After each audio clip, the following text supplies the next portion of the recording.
Good morning बच्चों। स्वागत है आपका online classes by Rajesh Kumar Upadhyay PGT biology Kendriya Vidyalaya Mandsaur. Dear friends, today we are going to take part 5 of chapter number 8, how do organisms reproduce. This is the last part of this chapter. This is the last part, and we will discuss about fertilization and development process as well as reproductive health. So let us start.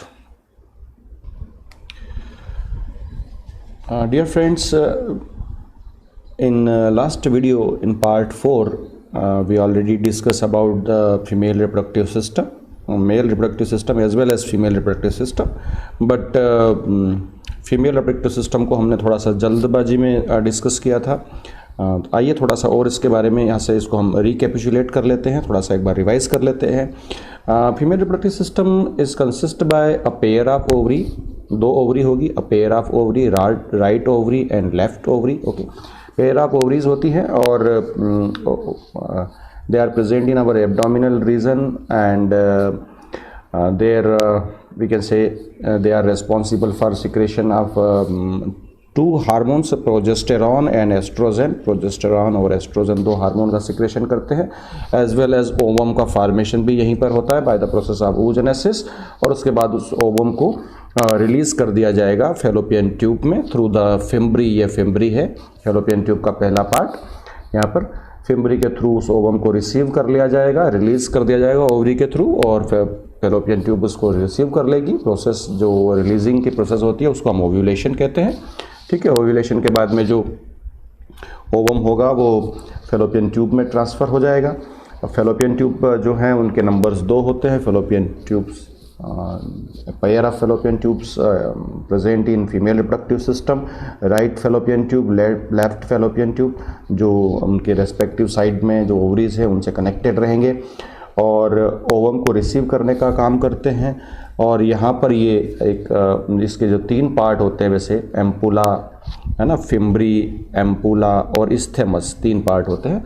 तो ampulla और इस्थेमस जिस जगह पर जुड़ते हैं, ये part मान लीजिए इस जगह यहाँ पर, तो इस जगह पर ओवम का फर्टिलाइजेशन होता है, एम्पुला इस्थेमिक जंक्शन जिसको हम बोलते हैं।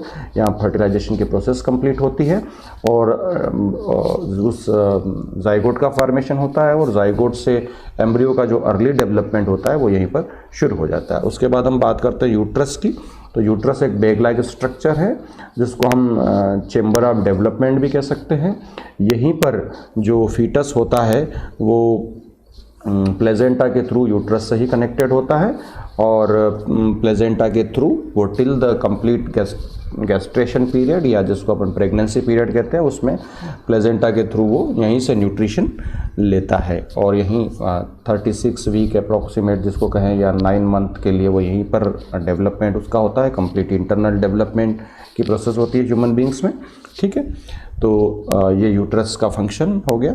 उसके बाद हम सर्विक्स के बारे में बात करते हैं। तो ये यूट्रस और वेजिना के बीच में एक फाइन पोर होता है, that is called as cervix. ठीक है, कोई स्पेशल फंक्शन नहीं होता है इसका, लेकिन डिलीवरी के टाइम पे ये जो सर्विक्स होता है ये ब्रॉडर हो जाता है, और जो पार्चुरेशन की प्रोसेस होती है उस दौरान ये बेबी को यूट्रस से आगे भेजने में हेल्प करता है। Vagina is the chamber of copulation, ये इसको हम चेम्बर ऑफ कॉपुलेशन कह सकते हैं। ओके, और इसको हम बर्थ कैनाल भी कह सकते हैं। यहीं से जो पार्चुरेशन की प्रोसेस होती है वो यहीं इसी के थ्रू होती है। ठीक है, तो ये हमने यहाँ पर इसके सिस्टम को एक बार फिर से रिवाइज कर लिया, और आप लोगों ने अभी जो टेस्ट था उस टेस्ट में ये डायग्राम बना के आपने भेजा भी है। सभी लोगों ने, मैक्सिमम बच्चों ने अच्छे से डायग्राम बनाया है, लेबल किया है। तो वैसे डायग्राम और लेबलिंग तो आपको आ गई, लेकिन बस अब आप एक टेबल बना लीजिएगा। उस टेबल में यहाँ पर ऑर्गन्स के नाम लिखते जाइएगा, ऑर्गन्स के नाम लिखते जाइएगा, फिर उनकी पोजीशन के बारे में लिखते जाइएगा कि उसमें बॉडी में किस जगह पर वो होते हैं, पोजीशन यानी स्ट्रक्चर के बारे में थोड़ा सा, ठीक है। और उसके बाद में एक फंक्शन, लास्ट कॉलम में फंक्शन लिख लीजिएगा। इस तरीके से इसको एक टेबल में, एक पेज के ऊपर पूरे सिस्टम को समझ लेना है आपको।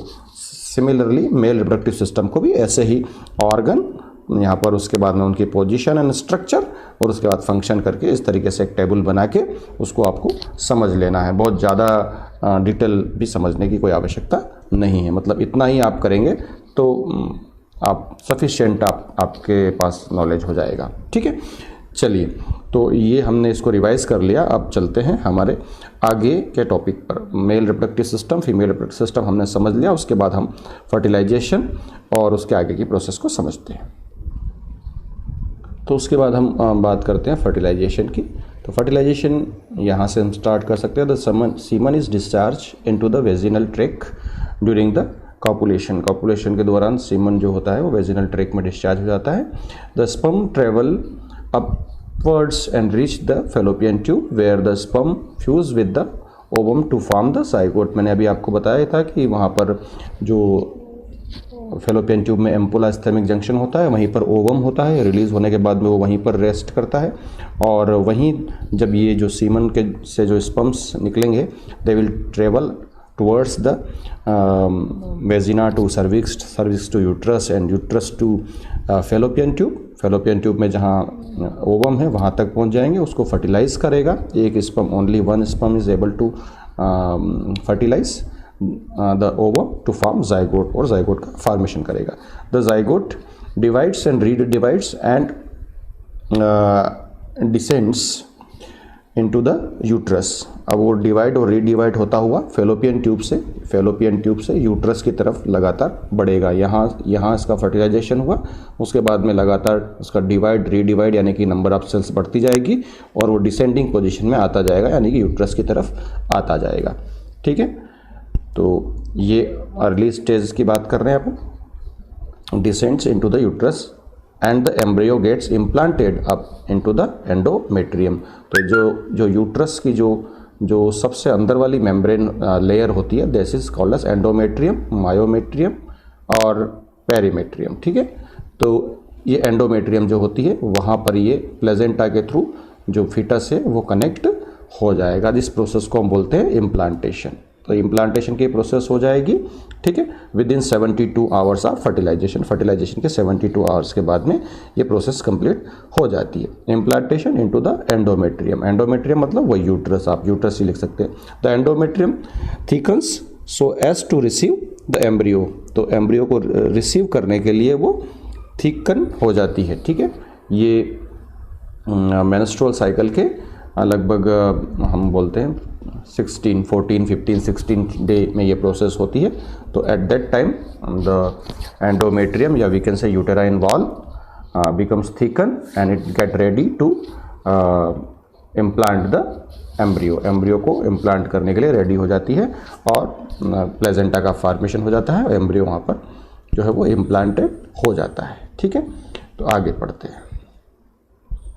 इसके बाद हम बात करें तो इम्प्लांटेशन के बाद की प्रोसेस क्या होगी। The embryo gets nutrition from the mother's blood with the help of special tissue called as placenta. तो प्लेजेंटा के थ्रू जो हम ये फेलोपियन ट्यूब, और फेलोपियन ट्यूब के बाद में एंडोमेट्रियम यूट्रस का ये जो एंडोमेट्रियम, यहाँ से प्लेजेंटा का फॉर्मेशन हो गया, और ये जो एम्ब्रियो है ये एम्ब्रियो इससे कनेक्ट हो गया। तो इस प्लेजेंटा के थ्रू ये न्यूट्रिशन लगातार लेता रहेगा टिल द कंप्लीट डेवलपमेंट, ठीक है।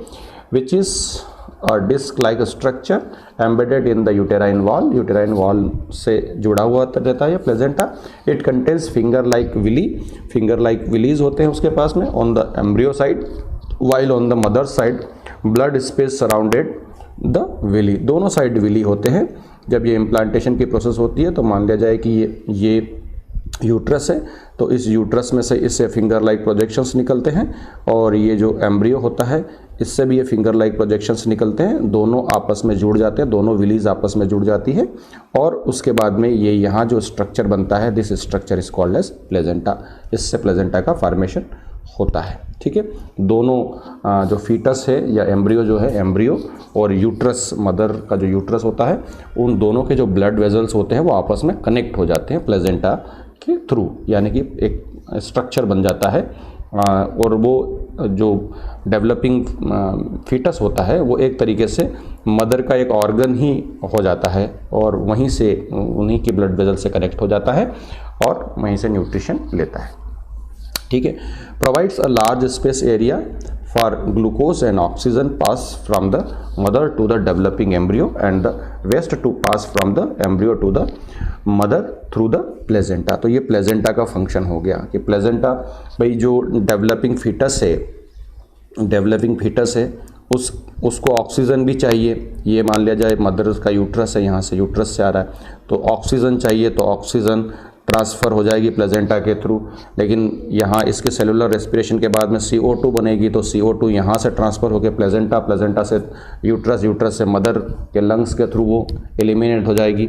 मदर ने जो इनहेल किया ऑक्सीजन, वो ऑक्सीजन यहाँ मिल जाएगा। CO2 जो इसकी बॉडी में बना वो मदर के लंग्स के थ्रू एक्सहेल हो जाएगी, बाहर चली जाएगी। इसी तरीके से मदर ने जो भी न्यूट्रिशन लिया है वो न्यूट्रिशन यहाँ इस प्लेजेंटा के थ्रू ट्रांसफ़र होकर इस बेबी के पास चला जाएगा। ठीक है, तो न्यूट्रिशन इसको मिल जाएगा, कार्बोहाइड्रेट, फैट, प्रोटीन, विटामिन सब इसको मिलता रहेगा प्लेजेंटा के थ्रू, मदर के प्लेजेंटा के थ्रू। जो मदर ने खाया है उसी से यहाँ इसको मिलेगा। अब इसके बाद में जब ये इन सभी चीज़ों को कैटाबलाइज करेगा, अपनी बॉडी में एसिमिलेट करेगा, तो बहुत सारे टॉक्सिन्स भी इसकी बॉडी में बनेंगे, फीटस की बॉडी में बनेंगे। तो वो टॉक्सिन्स जो हैं वो यहाँ से ट्रांसफ़र होकर प्लेजेंटा में चले जाएंगे, प्लेजेंटा से यूट्रस में चले जाएंगे, यूट्रस से मदर की बॉडी की जो डिफरेंट एक्सक्रेटरी ऑर्गन है, लीवर है, किडनी है, वहाँ चले जाएंगे, उनको डिटॉक्सीफाई कर दिया जाएगा। ठीक है, तो प्लेजेंटा जो होता है, this is the vital connection between mother and developing foetus and which is responsible for transportation, exchangation of respiratory gases, transportation of nutrients and elimination of we can say nitrogenous waste. उनको भी ये eliminate तो नहीं करता है लेकिन उसको transfer कर देता है मदर की बॉडी में। तो मदर के जो एक्सक्रेटरी ऑर्गन्स है वो उसको एलिमिनेट कर देंगे, डिटॉक्सीफाई कर देंगे।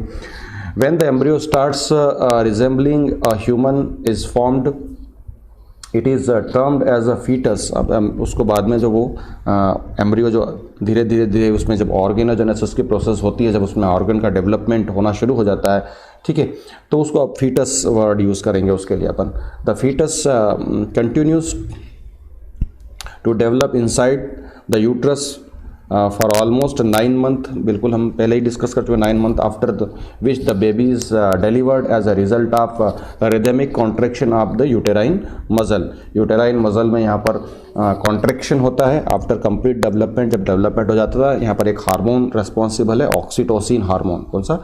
ऑक्सीटोसिन हार्मोन, जो कि हमारी पिट्यूटरी ग्लैंड से सीक्रेट होता है। जो भी प्रेग्नेंट लेडी है उनके पिट्यूटरी ग्लैंड से ये हार्मोन सीक्रेट होता है and this hormone is be responsible for rhythmic contraction and relaxation of we can say uterus. और उसके कारण लेबर पेन होता है, लेबर पेन।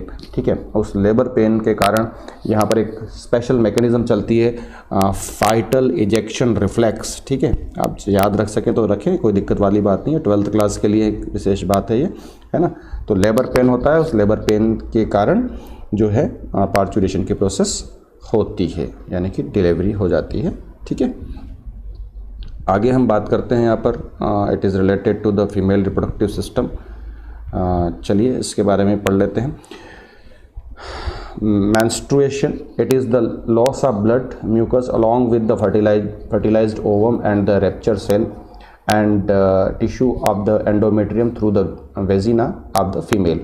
ठीक है, तो जो हम पहले ही पढ़ चुके हैं कि जो secondary sexual characters of female में जो starting of menstrual cycle that is called as menarche की प्रोसेस जो स्टार्ट होती है, उसी को हम यहाँ पर जब वो लगातार रिदमिक वो हर 28 डेज में जब होती है तो उसको हम मेंस्ट्रुएशन कहते हैं या मेंस्ट्रुअल साइकिल कहते हैं। It is a 28 day cycle which occurs in every reproductive active female from puberty से ये स्टार्ट हो जाती है। मेनार्च उस बिगनिंग को बोलेंगे, उसके बाद में लगातार जब ये साइक्लिक चलेगा तो इसको हम मेंस्ट्रुएशन कहेंगे। The flow of blood continuous for 2 to 8 days, ये वेरी कर सकता है, 2, 3, 4, 5, 6, 7, 8 डिफरेंट इंडिविजुअल में डिफरेंट नंबर ऑफ डेज हो सकते हैं। If the ovum does not get fertilized, कब किस कंडीशन में होगा, जब ओवम फर्टिलाइज्ड हो जाएगा। अभी हम बात कर रहे थे इस किसी प्रेग्नेंट लेडी के बारे में बात कर रहे थे, तो वहाँ पर जैसे ही इम्प्लांटेशन की प्रोसेस हो जाती है, ठीक है, आफ्टर फर्टिलाइजेशन इम्प्लांटेशन की प्रोसेस हो जाती है, then the menstrual cycle will be stop for the till the parturition, and parturition के भी लगभग 3, 4, 5 मंथ तक ये प्रोसेस कम्प्लीटली स्टॉप हो जाती है। लेकिन ये किस में, ये 28 डे साइकिल किस में चलेगा, वो लेडी जो प्रेग्नेंट नहीं है या जिसमें जो फर्टिलाइजेशन की प्रोसेस नहीं हुई है, ठीक है। The ovum does not get fertilized, then the endometrium start sloughing off and there is loss of blood and mucus etcetera. Sloughing off का मतलब शेडिंग होना शुरू हो जाता है, यानी कि जो एंडोमेट्रियम जो थिकनेस बड़ी है for the implantation of embryo के इम्प्लांटेशन के लिए उसकी थिकनेस लगातार बढ़ती जाती है, लेकिन फर्टिलाइजेशन नहीं होता है तो इम्प्लांटेशन की प्रोसेस नहीं होगी। इम्प्लांटेशन की प्रोसेस अगर नहीं हो रही है तो वो जो थिकनेस उसकी बड़ी है वो थिकनेस शेडिंग ऑफ होगी उसकी, ठीक है, तो वो वापस से और डिटोरिएट होगी वो वॉल, जितनी थिकनेस बड़ी थी वो एक्सेस थिकनेस हुई थी, जो विलीज बनी थी वो विलीज वापस से डिटेच होगी, टूटेगी, डिटोरिएट होगी और it will be comes out from the body in the form of blood and mucus through the vagina. In case of the ovum gets fertilized, यदि ovum fertilize हो जाता है, then the endometrium becomes thick and the spongy for the nourishing the embryo and hence menstruation does not occurs. इसके बारे में हमने यहाँ से ये बात की है कि यदि फर्टिलाइजेशन की प्रोसेस हो जाती है तो ऐसी कंडीशन में जो एंडोमेट्रियम हो वो थिक रहेगी, स्पंजी रहेगी और जो मेंस्ट्रुअल साइकिल की प्रोसेस है वो स्टॉप हो जाएगी till the parturition, till the delivery, after the delivery of 2 or 3 months. A lady with a developing embryo in her womb is termed as the pregnant lady, ठीक है, and the beginning of menstrual cycle in the puberty is known as menarche, and the stopping of menstruation when the woman 45 to 50 ये as हो सकती है, years of age is called as menopause. जब ये process completely stop हो जाएगी, this process is called as menopause. तो beginning is menarche and stopping at the particular age that is called as menopause, ठीक है। तो हमने यहाँ पर कुछ कंडीशंस देखी कि what happens when egg is fertilized, यदि एग फर्टिलाइज हो गया तो ये कैसे रहेगा, एग फर्टिलाइज हो गया तो एंडोमेट्रियम थिक रहेगा, स्पंजी रहेगा, एम्ब्रियो इम्प्लांटेड हो जाएगा और मेंस्ट्रुअल साइकिल स्टॉप हो जाएगी। What happens when egg is not fertilize, egg जब नहीं फर्टिलाइज होगा तो ऐसी कंडीशन में वो डिटोरिएट हो जाएगा, एग भी ब्रेक हो जाएगा, ठीक है। After 2 or 3 days of ovulation के 2-3 दिन बाद वो डिटोरिएट हो जाएगा, टूट जाएगा और एंडोमेट्रियम की जो थिकनेस बड़ी है फॉर द इम्प्लांटेशन वो भी थिकनेस कम हो जाएगी और वो भी शेडिंग ऑफ उसका हो जाएगा, ठीक है। चलिए, रिप्रोडक्टिव हेल्थ हमारा इसमें एक छोटा सा टॉपिक और दिया हुआ है इस चैप्टर में, रिप्रोडक्टिव हेल्थ, ठीक है। यदि कोई पर्सन रिप्रोडक्टिवली एक्टिव है या हेल्दी है तो रिप्रोडक्टिव हेल्थ वहाँ उसके लिए टर्म वर्ड यूज़ कर सकते हैं, ठीक है। अब यहाँ पर रिप्रोडक्टिव हेल्थ को इफेक्ट करने वाली चीज़ें और कौन कौन सी हो सकती है, ठीक है।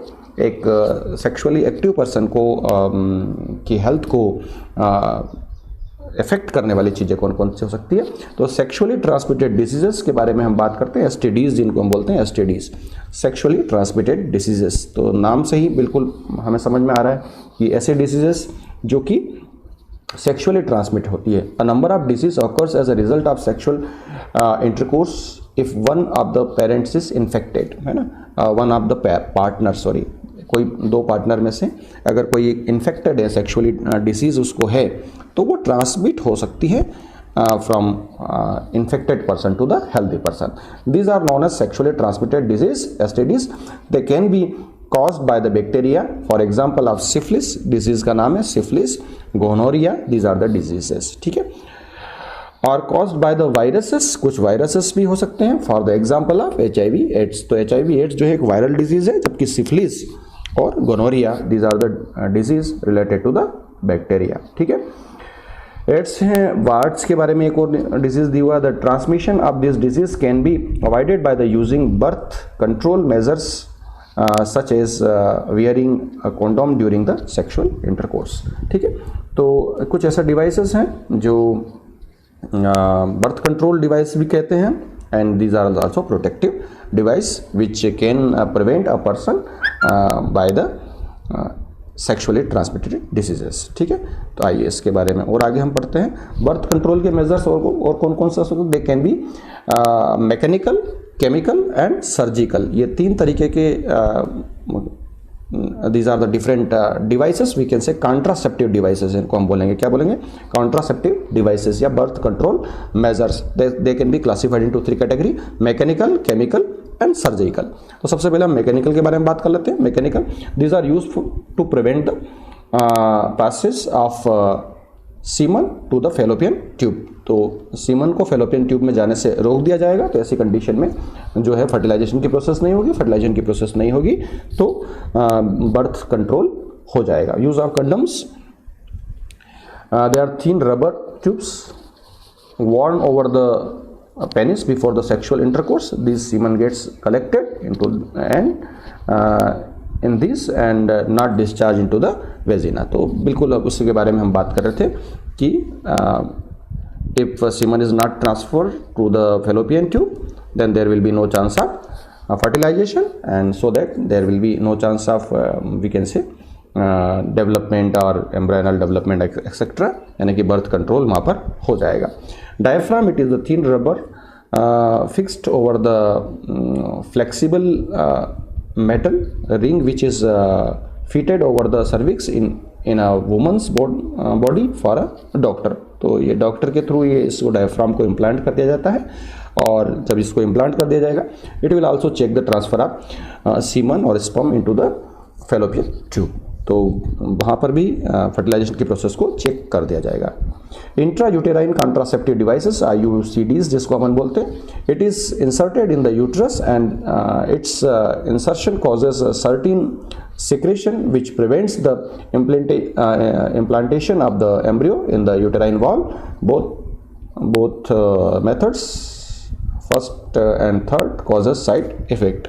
ठीक है, तो यहाँ पर जैसे हम बात करते हैं डायफ्राम और जो वो उसको फर्स्ट मेथड कहा गया है, सेकेंड मेथड और थर्ड मेथड। ठीक है, थर्ड मेथड में कॉपर टी, CUT जिसको अपन बोलते हैं, कॉपर टी को इम्प्लांट किया जाता है, और इस कॉपर टी के इम्प्लांट करने से जो हम यहाँ इंट्रा यूटेराइन डिवाइसेस के बारे में बात कर रहे थे, तो इसको कॉपर टी, कॉपर मतलब आप जानते हैं कॉपर से रिलेटेड है, ये कॉपर एक मेटल होती है। ठीक है, और इसको इम्प्लांट कर दिया जाता है जिससे कि ये कॉपर आयंस को रिलीज़ करता है, कहाँ पर, inside the female reproductive tract copper ion को रिलीज़ करता है। कॉपर आयन जो होते हैं वो स्पर्म्स के लिए टॉक्सिक होते हैं, तो यदि ये स्पर्म इसके कांटेक्ट में आता है तो ऐसी कंडीशन में स्पर्म्स को ये किल कर देते हैं। ठीक है, तो ऐसे कंडीशन में फर्टिलाइजेशन की प्रोसेस चेक हो जाती है, और फर्टिलाइजेशन की प्रोसेस चेक हो जाएगी तो बर्थ कंट्रोल हो जाएगा। ठीक है, आगे हम बात करते हैं सर्जिकल मेथड के बारे में। सर्जिकल मेथड में ये दो मेथड्स यहाँ पर देखिए, tubectomy also known as tubal sterilization. It is a permanent method of contraception in women. It is a surgical process that block the fallopian tube, thereby preventing the egg released by the ovary from the reaching to the uterus. तो ये देखिए fallopian tubes जो हैं, fallopian tubes को cut कर दिया गया और उनको कट करके बैंड कर दिया, टाइट कर दिया है। ठीक है, तो ऐसी कंडीशन में जो यहाँ ओवरी से जो ओवम बनेगा वो फेलोपियन ट्यूब में ट्रांसफ़र तो होगा, लेकिन यहाँ से जो स्पर्म्स जो आएंगे they will not reach up to the ampulla isthmic junction where the ovum will be waiting for fertilization. तो यहाँ पर फर्टिलाइजेशन की प्रोसेस ही नहीं होगी। ठीक है, तो this is the permanent method of contraception. Permanent method है, एक बार ट्यूबेक्टोमी होने के बाद में फिर कभी भी किसी लेडी को प्रेग्नेंट होने के कोई चांसेस नहीं होते हैं। ठीक है, वैसेक्टोमी के बारे में हम बात कर लेते हैं। Vasectomy it is also permanent method of contraception, surgical method है। It is a surgical procedure for male sterilisation और permanent contraception. During the procedure the male vasa deferentia, ये वासा डिफरेंशिया है जो टेस्टिस से निकल कर आ रही है, वासा differentia are cut and tied or sealed so as to prevent sperm from the entering into the urethra and thereby the prevent fertilization of a female through the sexual intercourse. तो सीधी सी बात यह है कि यहाँ जो स्पर्म्स बन रहे हैं they should be transfer to this urethra में ट्रांसफर होने चाहिए, ठीक है, and they will transfer into the urethra through this vasa deferentia. तो वासा डिफरेंशिया को कट कर दिया गया और कट करके बेंड कर दिया और टाइट कर दिया उसको, ठीक है, बांध दिया। तो ऐसी कंडीशन में अब यहाँ से स्पर्म्स जो है वो they will not transfer into the urethra. जब ट्रांसफर नहीं होंगे तो at the time of intercourse they will not mate with the ovum and there will be no chance of fertilization etc. ठीक है। तो केमिकल बर्थ कंट्रोल के बारे में हम बात कर लेते हैं। हमने मैकेनिकल के बारे में पढ़ लिया, हमने सर्जिकल के बारे में पढ़ लिया, केमिकल के बारे में पढ़ लेते हैं। Mala D tablet is a medicine use for the contraception to prevent the pregnancy and it is the treatment of irregular periods. It help to prevent release of the egg and its fertilisation by the sperm, ठीक है। तो ये भी एक method है जिसके through fertilisation के process को चेक किया जाता है, बर्थ को कंट्रोल किया जाता है, ठीक है। तो यहाँ आप चाहें तो सिर्फ इसका नाम लिख देंगे, this is the tablet which will be used by the female individuals to check the process of fertilisation. तो I think so this is the end of this chapter. अगर कोई टॉपिक या कोई बात इसमें रह गई हो तो आप मुझे बता सकते हैं कि ये सर हमें ये चीज़ नहीं समझ में आई या आपसे छूट गई है, तो हम उसके बारे में भी डिस्कस करेंगे। डिस्क्रिप्शन बॉक्स में क्वेश्चंस दिए होंगे, उन क्वेश्चंस को सॉल्व करके मुझे व्हाट्सएप करें, ठीक है। चलिए, तब तक के लिए बहुत बहुत धन्यवाद।